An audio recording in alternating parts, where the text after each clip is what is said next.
I know, right?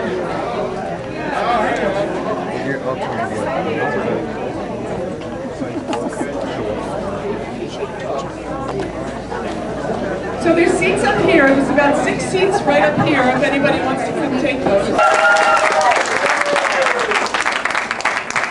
Do I want you to hold the mic? Yes, please. I would like for you to hold it, please. I don't hold my own mic. Those days are over. Thank you very much. You're very sweet. Meet me in the van. Let me say this. I'm going to talk very little for the simple reason we didn't expect. I'm very humbled by this turnout. I was at the Barnes & Noble, excuse me for saying, in New York, and everybody came in one car. So I'm not joking. There were like 4 people, 2 flew in from Singapore. It was a nightmare. So I don't think they expected this. So I don't want to talk a lot because I just want to make sure, you know, if it wasn't for people like you, I wouldn't have written a book, and if it wasn't for people like Ray, I wouldn't be stuck in a mall in Phoenix. Oh, I forgot to pay the rest of the cast. Don't be bitter. That's the point. Be grateful. Oh, my wallet is so heavy. I hear Brad's in Tempe. Is this Tempe? Is this where we are? It's beautiful, beautiful, and it's only 95 today in May.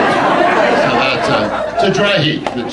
No. Yeah. So it's an oven. You know that, right? So it doesn't matter. I know you've heard that, but I'm very, very humbled that you're out here, and I want to make sure I do get time to sign and whatever. And tomorrow, you know, they have well, here's the thing. You know, I've been going around the country. The book is doing okay. I'm not going to lie to you. I'm always very honest. I think today we may have sold more than we've sold nationally, but it's very humbling.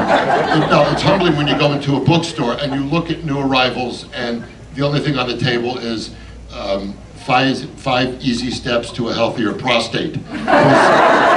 This book is beating me like you can't believe. So get your prostate checked, even the women, please.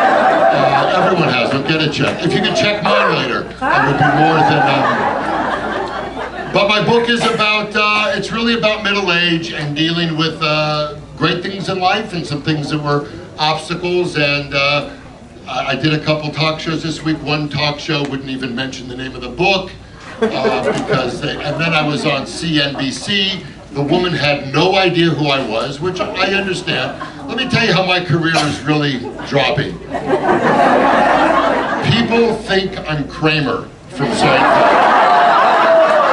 I'm getting this all the time. It's like, hey, Kramer, and I'm talking.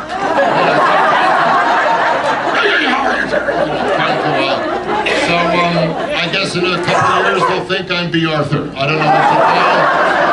Or Bruce Jenner. Who knows? It doesn't matter. It doesn't matter. Excuse me. Excuse me. What is that? You'd make a better looking woman than Bruce Jenner. I'd make a better looking woman than Bruce Jenner.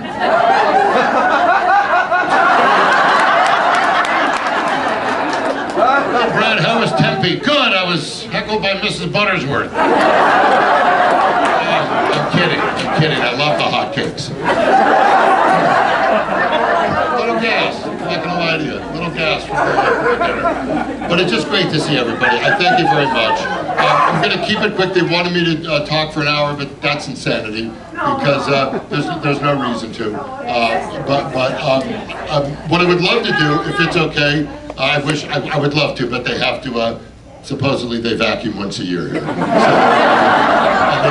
got to. There was a whole showcase that fell down of the books of 5 easy steps to a healthier prostate. So they have to fix that. I'm nowhere to be found. My book is. I don't know. My friend called me like it's a Target for like $8 right now, and I probably shouldn't tell you that. But return it and dig for it. I don't know what I was thinking. Yeah, I'll write a book because I'm so friggin' smart. Let me take questions. If anybody has that questions, really about anything. I know there's some Raymond fans, and that's great. So I'll take a couple questions. yes, the ma'am right here, the drunk lady in the red. What would you like now?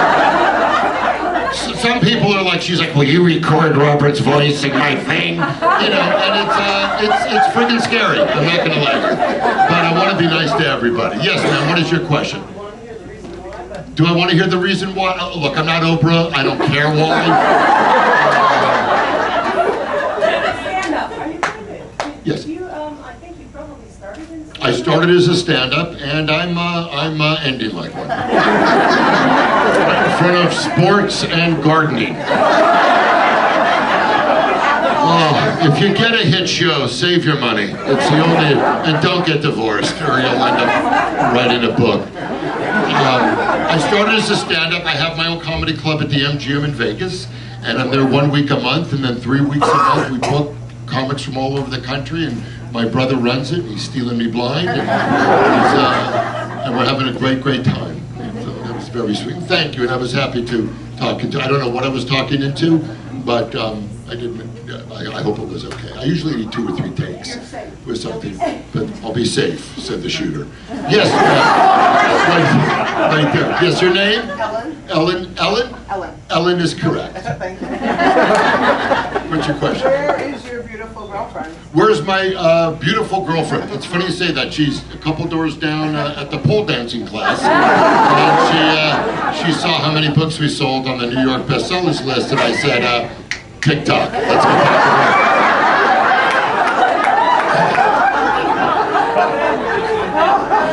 work. She's only with me because I'm broke. Anybody else? Listen, don't, Ellen, look, between you and me, she's not here, so, you know, whatever you can handle. I mean. If you read chapter 4, you'll see that it's not working good. No, I'm being honest, I'm middle-aged, and I need, you know, Viagra to literally pleasure myself. Yes, ma'am, hi, how are you? Nice to see you. Is the kids section closed? Okay. Hi, darling, what is your name? Claire. Claire, very nice, Claire. From Tempe, are you? Tempe. Beautiful. Here, what do you do? I'm a counseling psychologist. Counseling psychologist. Wow. Just in the nick of time. Where shall I lie down? Can you help me? Because I hear voices. And my main voice it sounds like this. You're doing it wrong. You're doing it wrong. What is your question? I just wanted to say that I loved your facial expressions on Everybody Loves Raymond. Facial expressions, but you didn't love the acting? I loved when you didn't talk. We would turn off the sound and just howl.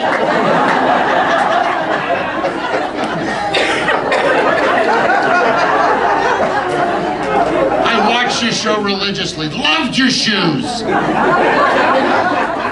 That's very sweet. Thank you. That's very kind of you. Yes. I love the acting too. You know what? Don't backpedal. Okay? Okay, you're a psychologist. You should know better than that. What you said is what you mean. Okay? I just wanted to ask if you have any stories from behind the scenes of that. If I have any stories from behind the scenes, yes, Doris Roberts touched me. And I loved it. Well, I don't want to be inappropriate because, you know, that's not my thing. We've read the book. All right, should I? For those of you who, all right, yeah. Peter Boyle, who we love, who we miss, who was really, that's why there will never be a reunion, because as Ray said from the beginning, there's no reunion without Peter. And even though I make fun of him, that's the kind of guy Ray is, and that's why we love him, because he's really the guy you see when you watch a show. He's just a wonderful guy, and unfortunately we lost Peter. But this is a story I did tell when Peter was with us, and so I'll just cut to the chase. He had a flatulence problem. Okay, Peter. For those younger people, he farted all the time. Okay, Javier, the 10-year-old, you're with me, right, buddy? You love that, right? With the flashlight under the bed. Okay. Now the problem was, you have to see. Now we're all on a show, right? We're all getting to know each other. And about 2 weeks into year one, this mysterious scud is hitting us, okay, and we don't really know where it's coming from. I'm getting all the looks because everyone figures, well, it's gotta be the big guy, because you know those giants, they have like a double colon and they really can't help it and they're always grazing. So, you know, Ray, before he would look at her, oh, that big guy over there. Anyway, to make a long story short, it lasted a while and we didn't know where it was coming from. And you know, when you're on the set 12 hours a day and you do become a family and you live to, it was a bit confining. The odor would just wrap its invisible arms around you, and it was like a bad hug from Nana. You know what I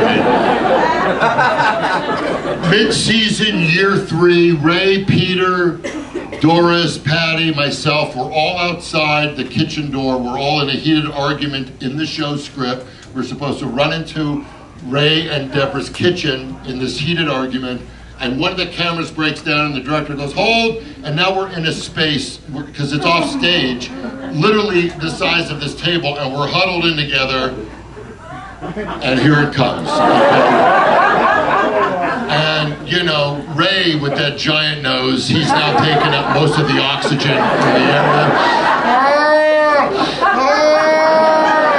You know, you know, Deborah's new breasts are deflating, you know, and my hair gel is dripping and Doris's makeup is running, and we're like, this is brutal. And out of nowhere, Peter goes, sorry. But I gotta be honest, I got 2 more coming.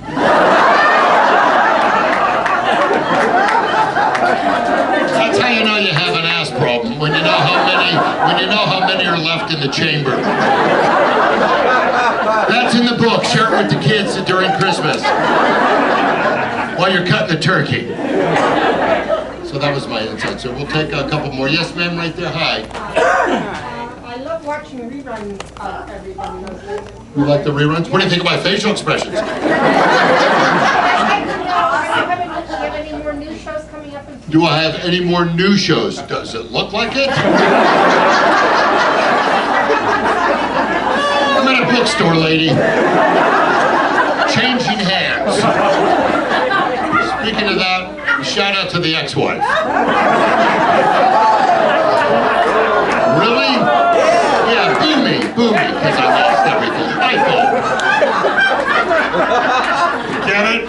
Okay. Yes, ma'am, yes. How did you get the role on? You what, honey? How did you land the role for everybody else? I auditioned for the role of Robert. Nobody really wanted me to audition.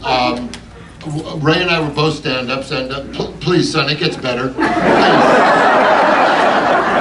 Please, you know, if you have to make a stinky, just stay in the audience. Everyone else is. Don't worry, but please, sir. Okay, that's a refund. I auditioned. I was the dark horse in the race. Ray and I were both stand-ups. We never met each other. I knew how brilliant he was. And the last time he saw me was on Star Search, and he was like, I don't know. Because Ray's real brother in real life is kind of a little scrappy, you know, portly, small, really tough type of cop. And Ray felt we were really going against type. But when I read the script, they said, you know, I have a way to play Robert that's very, very different. And all of a sudden they thought the size worked for me, where before it did, because Ray really towers over his brother in real life. So it was something that he had to get used to, and I'm very lucky he did. And how are you, sir? Anybody else want to take a dump during my career? Anyone else? Please feel free. Just go there, hide in there till I'm finished, is what I suggest. It's unbelievable. Obviously my act isn't agreeing with a lot of the audience. Yeah, in the back there, sir. Try coming on time. How are you? Sir, you in the baseball hat. I'm pointing as far back. I think you're in the Martha Stewart section. Good to see you, sir. How are you? I was just wondering, who came up with your guys' TV show, Whose Line Is It Anyways? And you guys were on that. I loved it, and I actually seen you guys live out here to Phoenix on the tour. Yeah, I wasn't on the show.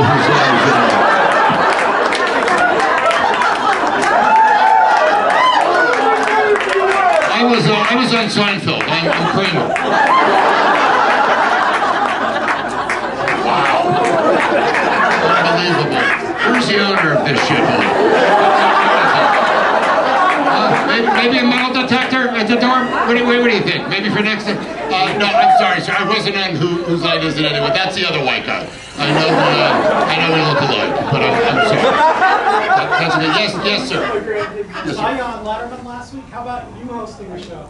Me hosting the show? I would love to. I'm too old, to be honest. You know, they're going out. No, it's true. They're going after the young whippersnappers. And Dave isn't, the kid went to get water for everybody. What a nice Okay. When you have a chance, I'd love a career. Thank you. When Dave was sick, he picked a handful of guys to guest host when he was out. And I had the opportunity to do that once for Letterman. And I had a ball, but it's a new guy's business as far as hosts.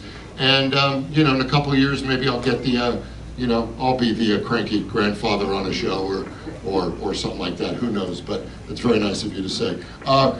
We should wrap it up. I'll take just one more out of courtesy. And I want to sign and do pictures for everybody. Yes, sir, right there. I'm sorry. Yes, I just wanted to know, just give us one fond memory of Robin when you worked with? Well, Robin, there's no one I ever met that didn't love Robin Williams. He was the most gracious, kindest man in the world. And I was once doing an open mic night when I was just starting out in stand-up. I was 19 years old, and I had to follow Robin Williams. And that's when I started heavily drinking. That's in the book. I really went home.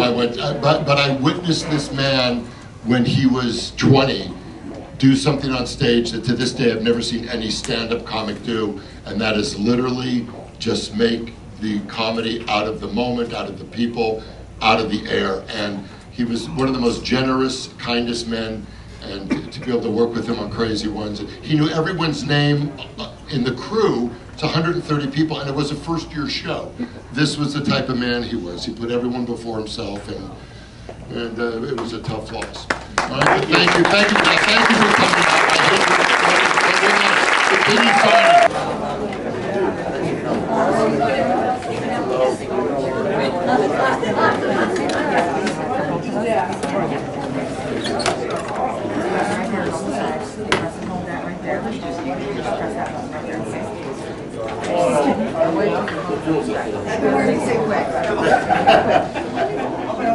You smell great. I don't know what that is, but it's not. Thanks for coming up. Thank you. How are you? What is your letter? Thank you. Thank you so much. Good to see you. Where's Joe?